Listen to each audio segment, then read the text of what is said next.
Telegram មិនថាបងប្អូន login ចូលទូរស័ព្ទថ្មីឬក៏បង្កើតគណនីថ្មីអីទេគឺតម្រូវឲ្យបងប្អូនធ្វើការបង់លុយទៅឲ្យវាតែម្ដងអូខេសម្រាប់វីដេអូនេះខ្ញុំនឹងបង្ហាញបងប្អូនទាំងអស់គ្នាពីវិធីសាស្ត្រនៅក្នុងការបង់លុយទៅឲ្យក្រុមហ៊ុន Telegram ដោយការឲ្យនឹងមានសុវត្ថិភាពសម្រាប់គណនីរបស់យើងដោយអត់មានបញ្ហារឿងខ្លាចវាកាត់លុយញ៉ៃអីទេអញ្ចឹងសម្រាប់បងប្អូនដែលចង់ដឹងនិងចង់ចេះពីការបង់លុយទៅឲ្យវាអាចមើលវីដេអូនេះតាំងពីដើមរហូតទៅដល់ចប់ដើម្បីកុំឲ្យមានការភ័ន្តច្រឡំនៅត្រង់ចំណុចណាមួយអូខេសួស្តីបងប្អូនទាំងអស់គ្នាជួបគ្នាជាថ្មីម្ដងទៀតជាមួយនឹងដំណោះស្រាយនៅក្នុងការបង្កើតគណនី Telegram ក៏ដូចជា login ចូលទៅក្នុងទូរស័ព្ទថ្មីអញ្ចឹងសម្រាប់ដំណោះស្រាយដូចនេះគឺយើងអត់មានអីច្រើនទេបងប្អូនគឺយើងធ្វើការបង់លុយទៅឲ្យវាតែម្ដងសម្រាប់ការបង់លុយនេះដែរបងប្អូនក៏មិនគួរចេះតែដាក់ជាមួយនឹង Visa Card របស់បងប្អូនទៅប្រេះទៅប្រាស់ទេប្រយ័ត្នអាចរញ៉េរញ៉ៃនៅពេលថ្ងៃក្រោយអញ្ចឹងបងប្អូនស្ដាប់ដែលចង់បង់លុយទៅឲ្យវាហើយយើងការពារគណនីរបស់យើងឲ្យបានល្អបងប្អូនកុំភ្លេចមើលវីដេអូនេះតាំងពីដើមរហូតដល់ចប់វាមានវិធីច្រើនណាស់ប៉ុន្តែខ្ញុំសូមបង្ហាញពីវិធីមួយរបស់ខ្ញុំដែលខ្ញុំចេះក៏ខ្ញុំចែករំលែកទៅកាន់ជូនបងប្អូនទាំងអស់គ្នាជាងមុននឹងចូលទៅដល់វីដេអូខ្ញុំក៏សូមអធិស្ឋានដល់បងប្អូនទាំងអស់គ្នាដែរសម្រាប់ការខុសឆ្គងអីចឹងទៅបើសិនជាវីដេអូនេះមានកន្លែងខុសឆ្គងឬក៏តោះខុសខាងណាសូមបងប្អូនអធិស្ឋានអូខេឥឡូវចូលមកវីដេអូរបស់យើងវិញសម្រាប់ទូរស័ព្ទដែលខ្ញុំយកមកបង្កើតគណនី Telegram ថ្មីឬក៏ login ចូលថ្មីនេះគឺទូរស័ព្ទហ្នឹងក៏ថ្មីដែរបងប្អូនអញ្ចឹង Telegram ក៏ទៅតែតឡើងចូលទូរស័ព្ទហ្នឹងដែរអូខេអញ្ចឹងនៅពេលដែលយើងនេះយើងធ្វើការ open វាយើងចូល start messageតមកកន្លែងនេះចុច allow អញ្ចឹងណាអូខេតមកយើងធ្វើការបំពេញលេខទូរស័ព្ទយើងចុច continue របស់វា allow វាទៀតមកអញ្ចឹងចូលមកដល់ត្រង់នេះតិចទៀតវាទាយើងដាក់ជាមួយនឹង Gmail ណាបងប្អូនដល់ពេលយើងដាក់ Gmail បងប្អូនយល់ល្អបងប្អូនប្រើជាមួយ Gmail ដែលធ្លាប់បង្កើតជាមួយនឹង Telegram ទេណាអូខេអញ្ចឹងបងប្អូនមើលថ្ងៃទីគឺខ្ញុំធ្វើភ្លាមថ្ងៃទី23ខែ11 2025នឹងតែម្ដងអញ្ចឹងយើងធ្វើការ select Gmail ដែលមាននៅក្នុងទូរស័ព្ទដៃរបស់យើងស្រេចអូខេអញ្ចឹងវាទាយើងបង់លុយអញ្ចឹងដើម្បីបង់លុយវាបានបងប្អូនចុចនៅខាងក្រោមកន្លែងលុយហ្នឹងអូខេ$1.45រួចបងប្អូនយក add ហ្នឹងមកតមកកន្លែងនេះបងប្អូនដាក់លេខកាតធនាគារឥឡូវខ្ញុំចុចឲ្យបងប្អូនមើលម្ដងទៀតបងប្អូនចូលកន្លែងនេះមកអូខេតមកបងប្អូនយក add ខាងក្រោមហ្នឹងដើម្បី add កងធនាគារចូលអូខេខាងលើនេះគឺលេខកាតឥឡូវយើងទៅបើក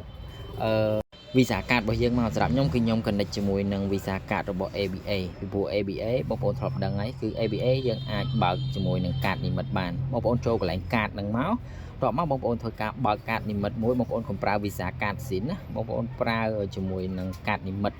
ហ្នឹងយើងអាចងាយស្រួលក្នុងការបិទកាតនឹងបើកកាតនឹងវិញបិទបានបើកបានដោយស្រួលអញ្ចឹងណាបងប្អូនអញ្ចឹងយើងអត់បារម្ភទៅលើថាវាកាត់លុយប្រទេសផ្ដាស់អីទេអញ្ចឹងណា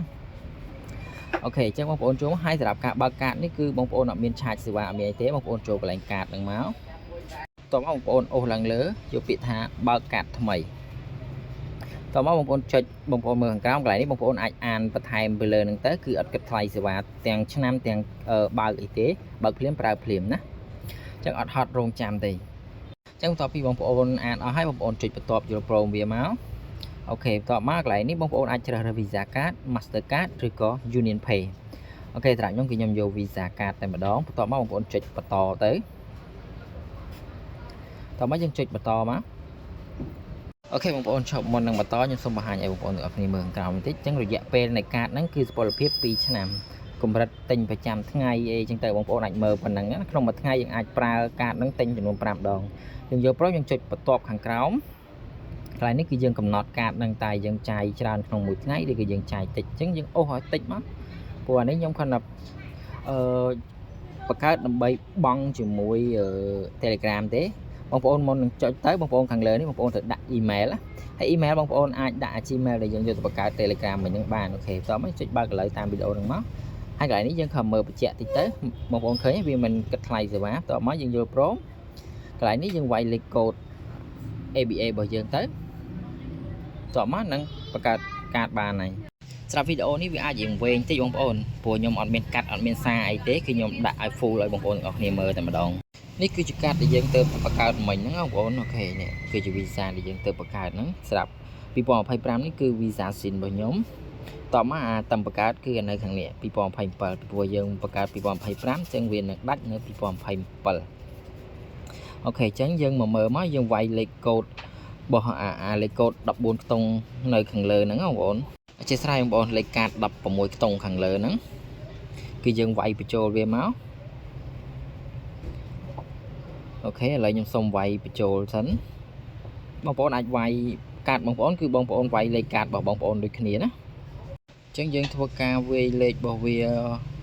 mùi máu bong bóng mời chỉ bắt hai về bị trôi máu ok sờ bấy sai bóng bờ chất cốt sample ok hàng cào mấy cứ âm vài một ôn này đập môi thành bờ nắng cứ ngày phật còn nọt bảo vệ security ní cứ CVV bóng ổn CVVคือnơi hàng cào cạtสำหรับdân này chẳng dân nơi hàng cào nóคือmình đã CVV chẳng dân vô về bằng hai nhân máu okต่อไปdân bóng pin nhà năng hái dân chụp sale card máu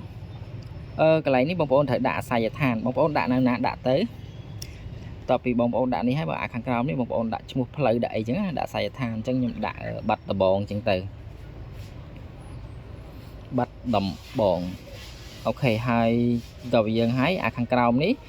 មិនបាច់ដាក់ក៏បានដែរបងប្អូនឃើញគេដាក់ optional មិនបាច់ដាក់ក៏បានដែរប៉ុន្តែ city នេះបងប្អូនដាក់មកចង់ដាក់អីដាក់ទៅណាវាសំខាន់ហ្នឹងវាអត់សំខាន់ទេ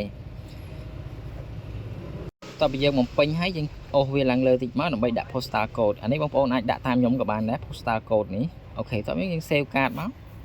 តោះពី save card មកគឺវានឹងវិលមកដល់នេះហើយបងប្អូន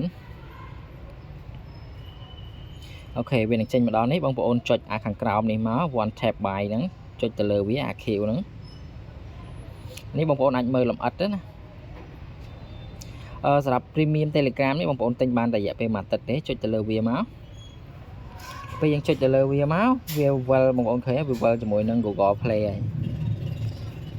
ហើយកន្លែងនេះបងប្អូនត្រូវទៅយកពាក្យថា no យើងអត់អាច pay វារហូតទេយកពាក្យថា no សែងនឹងមកហើយចុច OK អញ្ចឹងតមកពេលយើងចុចថា no ហ្នឹងទៅគឺ ABA នឹងកាត់លុយរបស់យើងប្រកបទៅឲ្យខាង Telegram ហ្នឹងហើយអញ្ចឹងដូច្នេះហើយទើបយើងអត់អាចប្រើ Visa SIM បានទេបងប្អូនគឺយើងត្រូវតែប្រើជាមួយនឹង Visa ដែលយើងបង្កើតនេះគឺតពីវាកាត់លុយហើយគឺមានលេខរបស់ Telegram វានឹង call មកយើងដើម្បីផ្ដល់ជាលេខកូដ5ខ្ទង់នឹងមកឲ្យយើងណាពេលដែល call គឺខ្ញុំកត់លេខនឹងតុកសិនតមកបាទខ្ញុំវាយបញ្ចូលទៅក្នុង Telegram ទៀតអូខេអញ្ចឹងយើងធ្វើការកត់លេខវានឹងតុកមកអូខេតទៅវាហើយចប់គឺវានឹងបិទចេះហើយតមកយើងចុច back Telegram របស់យើងមកយើងចុចទៅមុខវិញតមក yes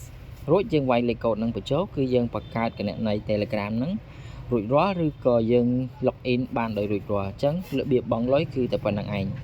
ពេលដែលបងប្អូនបង់រួចហើយបងប្អូនកុំភ្លេចទៅបកកកាតនឹងចោលទៅដើម្បីកុំឲ្យមានការកាត់លុយថ្ងៃក្រោយទៀត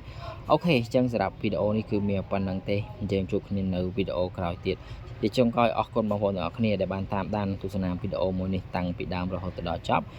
ហើយសម្រាប់បងប្អូនដែលចូលចិត្តកុំភ្លេចជួយចុច like និង share វីដេអូមួយនេះម្នាក់មួយផងណា